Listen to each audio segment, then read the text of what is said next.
बना दिया। नमस्कार दोस्तों, आर क्लासेस कोचिंग सेंटर में आपका स्वागत है।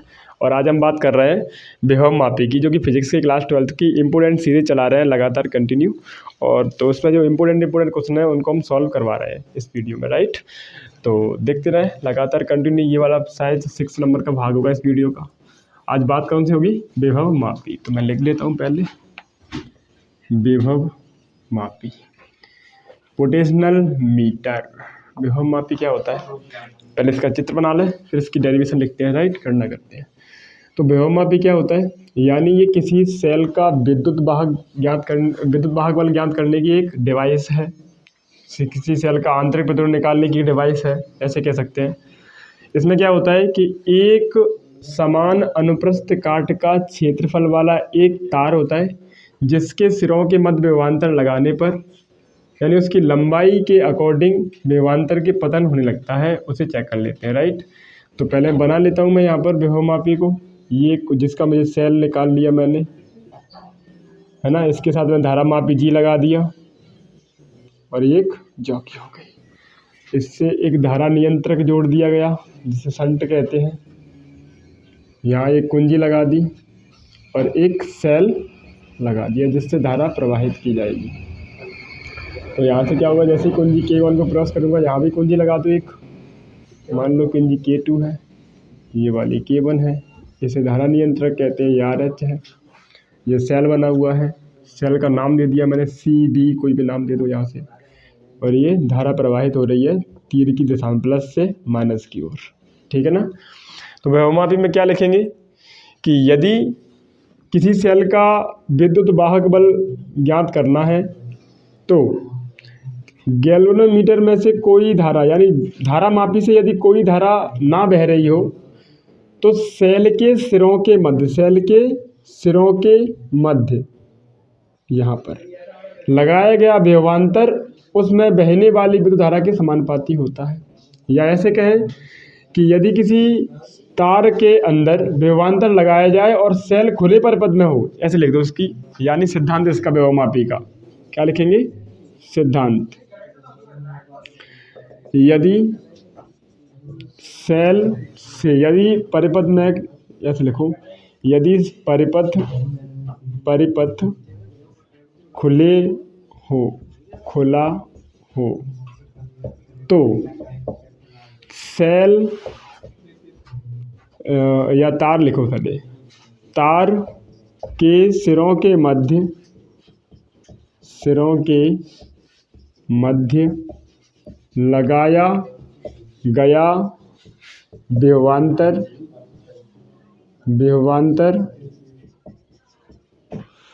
उसमें उसके सेल के विद्युत वाहक बल के बराबर होता है। उस सेल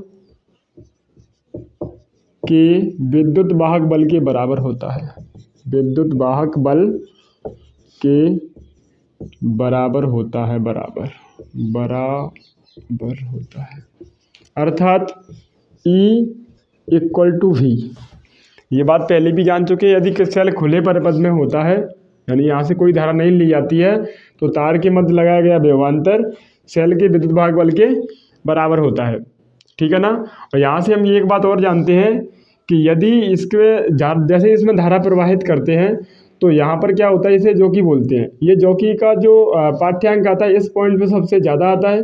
और जैसे जैसे तार की लंबाई को लेते जाते हैं, आगे की तरफ बढ़ाते जाते हैं, वैसे वैसे इसका धारा मापी का मान घटता चला जाता है, राइट। तो एक स्थिति ऐसी आती है जहाँ पर ये धारा मापी का मान कितना हो जाता है, 0 हो जाता है। उसे कहते हैं जब परिपथ संतुलन की स्थिति में है। तो मान लिया कि ये L1 पर संतुलित होता है, यानी इसकी विभव प्रवणता निकालें तो वो कैसे होती है कि जैसे जैसे इसकी लंबाई पर बढ़ाते जाते हैं, यानी मान लिया कि J बिंदु पर ये क्या हो जाता है, संतुलन होता है। और J बिंदु की जो लंबाई है वो L1 है। मान लिया कि L लंबाई पर ये संतुलित हो जाता है, राइट। तो यहाँ से कहेंगे कि विभव में जो कमी आ रही है, वो लंबाई के समानुपाती आ रही है। तो V=K×L, है ना। तो V बराबर अगर मैं निकालूँ यहाँ से, क्या V बराबर निकालूँ या K बराबर, तो V/L=K, जैसे विभव प्रवणता कहते हैं, विभव प्रवणता प्रवणता कहते हैं। अब विभव प्रवणता क्या होती है? विभव के इकाई लंबाई में पतन को, विभव के इकाई लंबाई में पतन को विभव प्रवणता कहते हैं। 2 नंबर का क्वेश्चन बनता है। इसका मात्रक वोल्ट बट्टे मीटर बनेगा। v का मात्रक वोल्ट, इसका मात्रक मीटर बनेगा। अगर सेल से कोई धारा नहीं ली जा रही है तब v बराबर क्या होगा? E, यानी इसका मान भरूँ यहाँ पर मैं तो E की वैल्यू कितनी आ जाएगी? KL। ये क्या हो जाएगा? विभवमापी का सिद्धांत से। अब यहाँ पर क्वेश्चन दूसरा बनता है कि विभवमापी की सहायता से 2 सेलों का विद्युत वाहक बल निकालो। क्या निकालो? विभवमापी की सहायता से 2 सेलों का विद्युत वाहक बल। विभवमापी की सहायता से 2 सेलों का विद्युत वाहक बल, विद्युत वाहक बल है ना। EMF निकालो, 2 सेलों की तुलना कीजिए, ऐसे भी क्वेश्चन आ जाएगा। तो अब कैसे करेंगे? विभवमापी बना लेंगे पहले ही। एक अनुप्रस्थ काट का क्षेत्रफल का तार है जिसके साथ धारा नियंत्रक जुड़ा हुआ है, कुंजी K1 को जोड़ा गया है तथा एक सेल जिसे धारा प्रवाहित होती है उसे जोड़ा गया है, और इसके साथ उन 2 सेलों को जोड़ा गया है जिनके विद्युत वाहक बल की तुलना करनी है। मान लो ये E1 सेल हो गया, इसको कुंजी यहाँ K1 नाम दे दिया मैंने, अपने हिसाब से दे सकते हैं। मान लो ये E2 नाम हो गया है ना, E1, और ये वाला E2 मान लो, इसको E1 नाम दे दो, कोई भी दे दो, E1 E2, और इसको कुंजी K2 से लगा दिया मैंने, है ना, कुंजी K2 से, और इन दोनों कुंजियों को एक धारा मापी से जोड़ दिया G से। अब यहाँ से क्या है, जॉकी यानी तार लगा होता है जिसे मीटर सेतु मैंने आपको पहले पढ़ाया था, देखा हो वीडियो तो। AB तार का सिरा नाम डाल दिया, RH एक धारा नियंत्रक हो गया, K कुंजी हो गई, सेल हो गया, है ना, जिससे धारा दे रहा। C सेल कह सकते हैं, सीधा संचायक सेल लगा होता है इसमें, तो C कह सकते हैं उसको, है ना, प्लस माइनस डाल दिया। यहाँ से तीर के सामने धारा प्रवाहित होने लगी। अब क्या होगा कि अगर हमें E1 का मान चेक करना है तो E1 के K1 कुंजी को प्रेस करेंगे तो E1 के लिए, यानी ये जॉकी है, इस जॉकी को यहाँ तार पर लगाएंगे और देखेंगे कि ये कहाँ पर इसका गैल्वेनोमीटर का मान यानी G का मान कहाँ पर 0 हो रहा है। तो मान लिया ये J1, यानी ये J1 दूरी पर L1 का जो मान है वो क्या हो जाता है? 0 हो जाता है। मान लिया J1 दूरी पर ये क्या होता है कि E1 सेल के लिए L1 दूरी पर ये मान 0 होता है, यानी संतुलनकारी लंबाई में आ जाता है ये, या परिपथ संतुलन हो जाता है। तब क्या होगा कि E बराबर विभवमापी के सिद्धांत से E बराबर KL1, समीकरण 1 कैसे कहेंगे कि E1 सेल के लिए, ऐसे डालो यहाँ पर, E1 सेल के लिए, E1 सेल के लिए,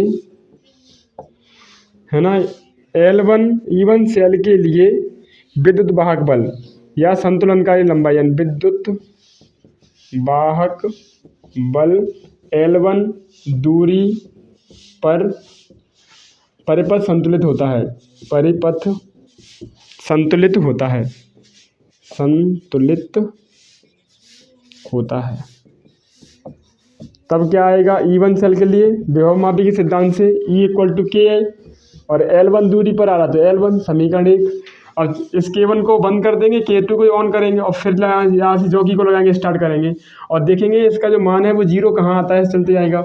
मान लिया वो J2 पॉइंट पर आता है और 0 हो जाता है, कहाँ पर आता है? दूसरे वाले बिंदु पर कहीं आता है।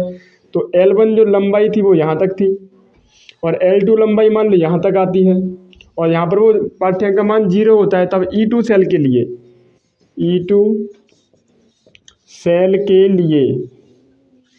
के लिए विद्युत वाहक बल L2 दूरी पर परिपथ संतुलित होता है, परिपथ संतुलित होता है। ठीक है, तो क्या करेंगे? E2 = विभवमापी के सिद्धांत से KL2, है ना, समीकरण 2 कह देंगे इसे।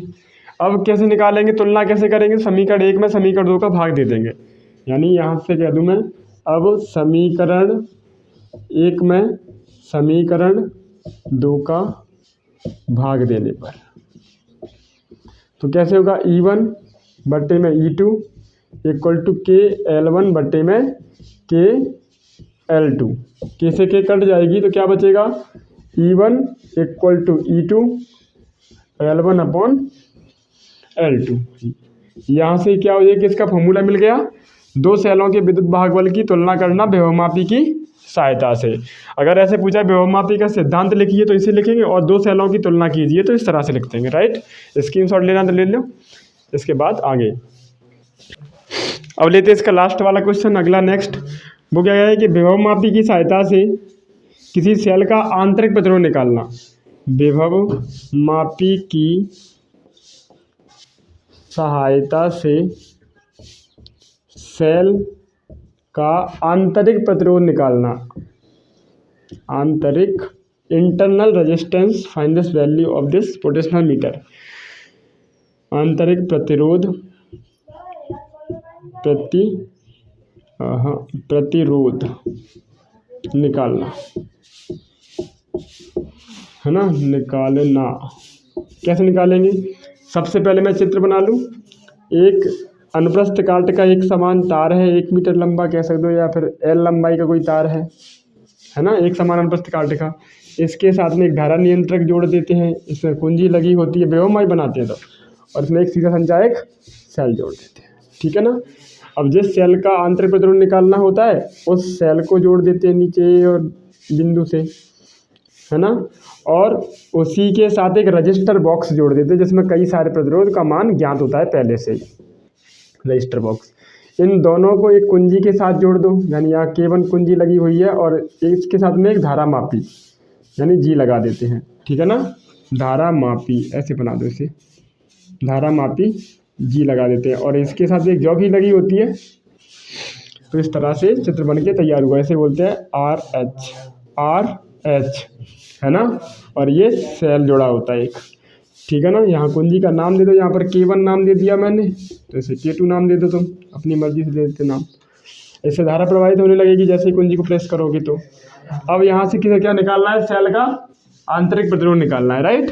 तो वो कैसे निकालेंगे, सबसे पहले सेल के आंतरिक प्रतिरोध निकालने के लिए पहली पोजीशन क्या आती है इसमें कि E और V के जो मान होते हैं उनको भरना होता है, राइट। यानी सबसे पहले कुंजी K1 को प्रेस करते हैं और यहाँ जॉकी को लेते हैं, ये क्या है जॉकी, और जॉकी को A और बिंदु B के बीच में रखते हैं।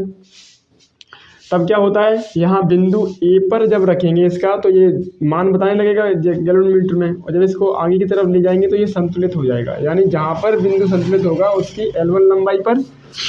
तो मैं यहाँ से कहूँगा कि अभी मैंने बोला था ये वाली पॉइंट कि क्या होता है कि यदि सेल से कोई धारा ना ली जा रही है, इस वाले सेल से कोई धारा, जिसका पाठ्य ज्ञात करना नाम दे दिया उसका, इस सेल से कोई धारा ना ली जा रही हो, तब क्या होगा कि E V के बराबर होता है। E किसके बराबर होता है, V के बराबर होता है। यानी विभवमापी के सिद्धांत से अगर मैं निकालूँ, मान लो E1 का सेल, E1 सेल ऐसे कह दो, E सेल L1 लंबाई पर संतुलित होता है, संतुलित होता है। तब क्या करेंगे, वही E इक्वल टू KL1, तथा यदि सेल से कोई धारा नहीं ली जा रही है, यदि सेल E से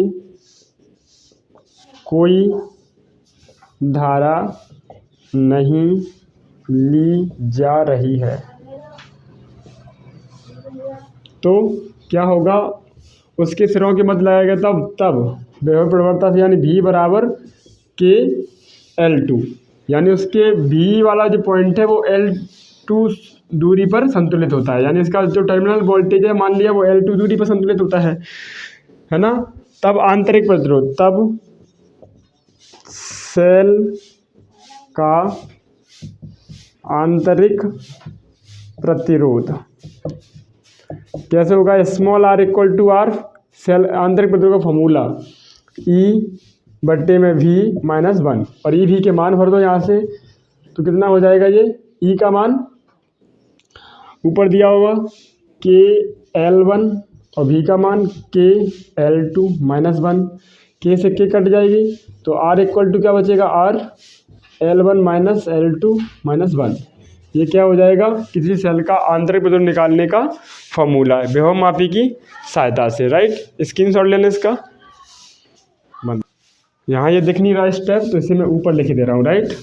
यानी R इक्वल टू क्या आ जाएगा, R small r equal to capital R L1 upon L2 minus 1। ये क्या हो गया, आंतरिक प्रतिरोध निकालने का फॉर्मूला विभव मापी की सहायता से, राइट। नोट कर लेते हैं।